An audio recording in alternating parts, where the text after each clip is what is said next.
Most of the time when we talk about the kipping escape, we're talking about it from the mounted position. It's possible for us to use it from the cross side as well. And we can even use it as a method of guard retention in a way when our partner starts to move to the outside and flank us. So what does that look like? Normally, in a case where our partner's standing, for instance, and they're looking to move around our leg here using a leg drag or any other method of outside pass, could be a toreando.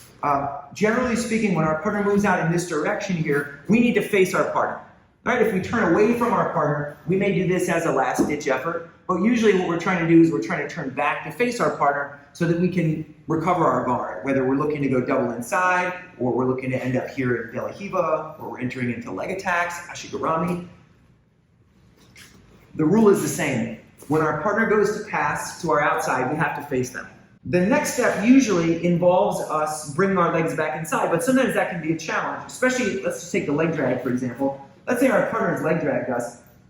Our whole body is turned out in this direction.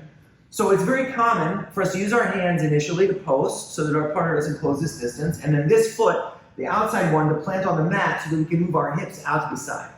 Like this, and then we invert our knees. So sit up here. I know, everybody's gonna complain because we're both wearing spats, right? Just how it was today. So this knee goes inside, okay?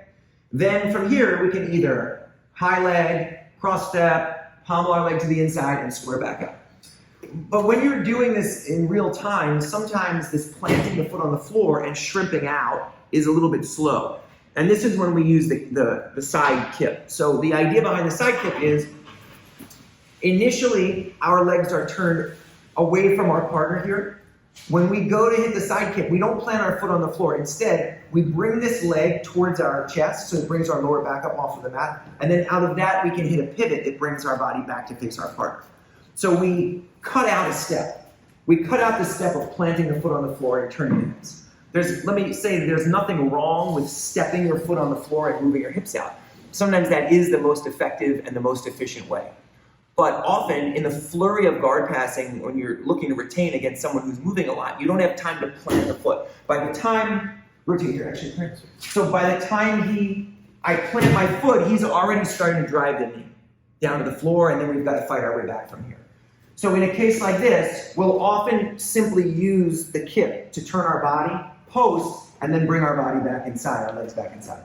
So the action is one where we take our heel from down here up, that's gonna bring our lower back up off of the mat, and then we can pivot across our shoulder blades instead of planting our foot and shifting our hips like this. So we do almost like the beginnings of a back roll here that turns and allows us to invert our knee.